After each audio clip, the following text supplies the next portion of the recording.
Orang tua menasihati anaknya, oke, nak, kamu itu harus kerja keras. Di dunia ini itu nggak ada yang gratis. Mm-mm. Mm-mm. Semuanya harus kerja keras, semuanya harus diperjuangkan. Mm-mm. Contoh nih ya, gitu. Nah, biasanya Mas, sugesti kayak begini itu nggak sekali Mas disampaikan Iya, orang iya, tua. iya. Biasanya tuh berkali-kali Mm-mm. gitu ya. Nah, sugesti ini karena disampaikan berkali-kali dan yang ngomong itu adalah Orang orang tua. tua, Mm-mm. figur otoritas yang Mm-mm. kita pandang sebagai orang yang paling ngerti, paling paham gitu kan Mm-mm. ya. Akhirnya dia itu nembus ke subconscious mind, tersimpan di memori jangka panjang.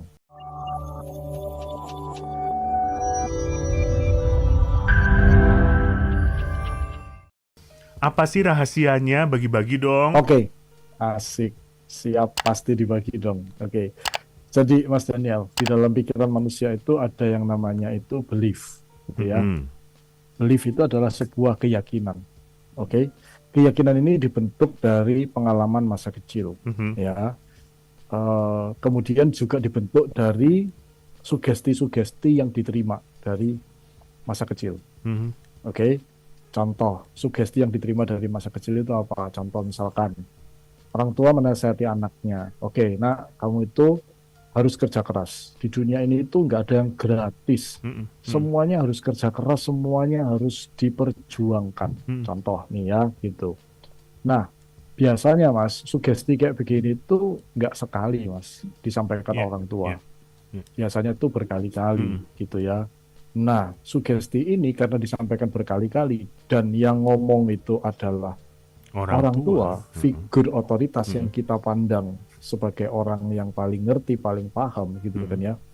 Akhirnya dia itu nembus ke subconscious mind, tersimpan di memori jangka panjang. Mhm. Kemudian ketika tersimpan di memori jangka panjang, apa yang terjadi? Yang terjadi adalah subconscious mind, pikiran bawah sadar, memerintahkan semua otot, semua syaraf, semua sel di tubuh kita Mhm. mengarahkan perilaku kita untuk kerja keras. Mhm. Jadi kita selalu akan berpikir ketika ada sesuatu yang gampang di depan kita akan berpikir, oh nggak boleh, ini kalau gampang nanti pasti gampang Oke. dapet, gampang habis, kayak Ya, gitu. ya, ya, ya. Oke, Mas Daniel, saya pernah menangani satu orang klien, Mhm. dia itu tadinya punya bisnis, gitu Mhm. kan ya. Nah, bisnisnya ini berjalan dengan bagus, gitu ya.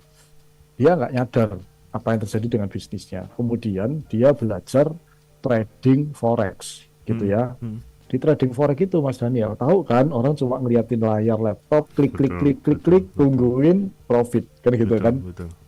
Nah, dia dalam nggak nyampe 10 menit Mas Daniel, profit $3.000. Setelah profit, harusnya orang seneng kan ya Mas. Mhm. Terus dia bisa muncul pikiran kayak gini, ini ada yang salah nih. Loh, kok gitu? Gitu kan dia. Kok bisa Oh. muncul gitu loh, pikiran ada yang salah Mhm. gitu kan Mhm. ya. Iya nih, masa dapat duit segampang ini ya gitu. Ah, Ya, coba ya. lagi deh gitu. Coba lagi. Coba lagi, trading lagi, loss. Trading lagi, loss, trading lagi, loss, trading lagi, loss. Dan akhirnya itu duit 3.000 Hilang. malah habis, plus modalnya pun juga habis. Oke. Ya, Gitu. ya, ya, ya. So, itu tadi yang saya ngomong, bahwa pikiran bawah sadar akan memerintahkan, loh kok ya bisa-bisanya ada dorongan untuk ngeklik lagi itu loh. Harusnya kan profit $3.000 itu kan lumayan ya, Ya, Mas betul. Daniel ya. Gitu kan. Lumayan, wow. Ya, ya, ya, ya, ya, ya, ya. Loh, harusnya kan udah tutup, Ya, selesai betul, gitu kan, betul, betul, dinikmati. betul. Tapi pikiran bawah sadarnya itu mendorong badannya, tangannya untuk ngeklik. Memunculkan emosi, nggak boleh. Ini tuh terlalu gampang dapat duit. Nggak Mhm. bisa. Mhm. Harus yang kadang susah. Mhm. Kayak gitu. Ya. Dan akhirnya, ya udah, loss akhirnya. Mhm. Oke, dicoba lagi. Gitu lagi, Mas. Tiap kali dia profit dalam jumlah besar dalam waktu yang sebentar, terus dia selalu konflik gitu loh. Nggak bener nih, Ya. nggak bener nih, nggak bener nih, kayak gitu. Mhm. Mhm. Oke, saya handle klien kayak gitu tuh banyak banget Mas. Kenapa saya contohkan trader yang forex gitu ya? Karena itu ketara banget gitu loh ya. Loh, harusnya itu kalau udah profit itu kan tutup selesai Mhm. sudah nikmati Mhm. hidup gitu, Mhm. gitu kan. Mhm. Kok bisa muncul dorongan untuk coba lagi gitu loh. Itulah hasil pekerjaan bawah sadar. Kalau dalam dunia bisnis Mas, ini tuh nggak terlalu ketara gitu, nggak terlalu ketara gitu ya. Tapi kalau di trading forex itu ketara banget gitu ya. Di dunia bisnis kita tuh bisa profit dengan cepat gitu ya. Tapi kemudian tuh duitnya itu keluarnya perlahan-lahan. Nanti keluarnya yang untuk kejadian-kejadian yang saya sebut yang kejadian logis tadi Mas. Yang nanti inilah itulah pokoknya apes gitu kan ya. Akhirnya uang itu akhirnya toh keluar juga dengan satu atau lain cara. Dengan satu atau lain cara uang itu keluar akhirnya kayak gitu. So itu belum ngomong orang yang juga punya kebiasaan untuk foya-foya.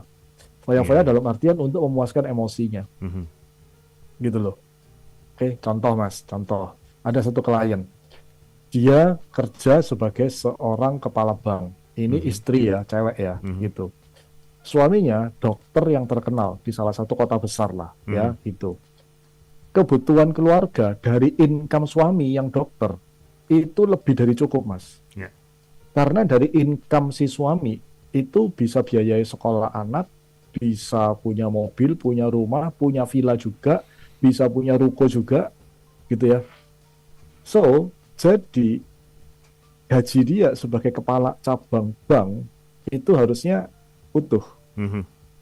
Logikanya gitu, bener nggak sih? Ya, di atas kertas itu ya.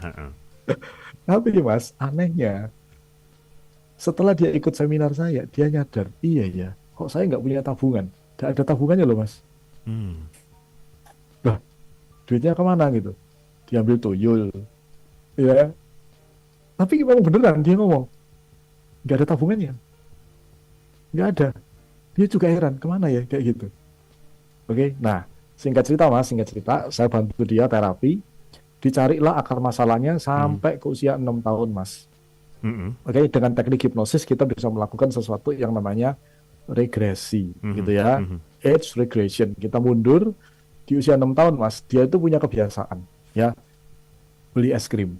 Ya, jadi dia itu selalu nungguin tukang es krim lewat di depan rumahnya, Mas. Nah, anak kecil dia tuh apal gitu tukang es krim itu lewat. Jadi dia akan pergi ke mamanya pada saat sore-sore kayak begitu gitu ya. Dia akan lari ke mamanya, Mas. "Ma, minta uang, Ma, beli es krim." Gitu-gitu kan. Mamanya ngomong apa?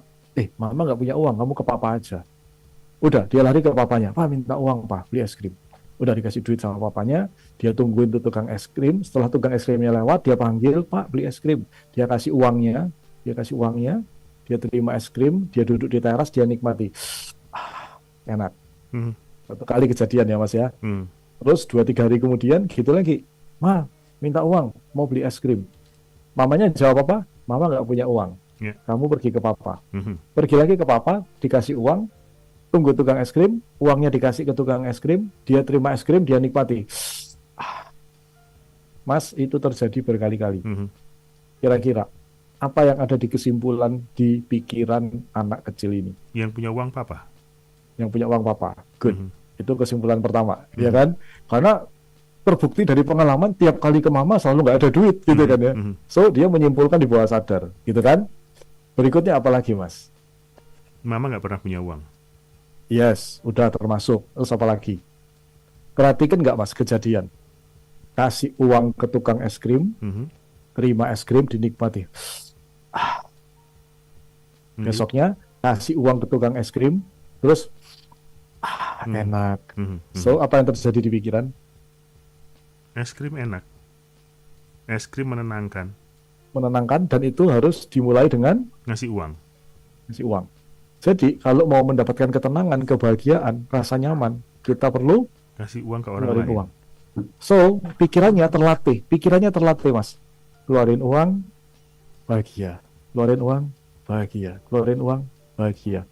Ini terbawa sampai dewasa Mas. I see.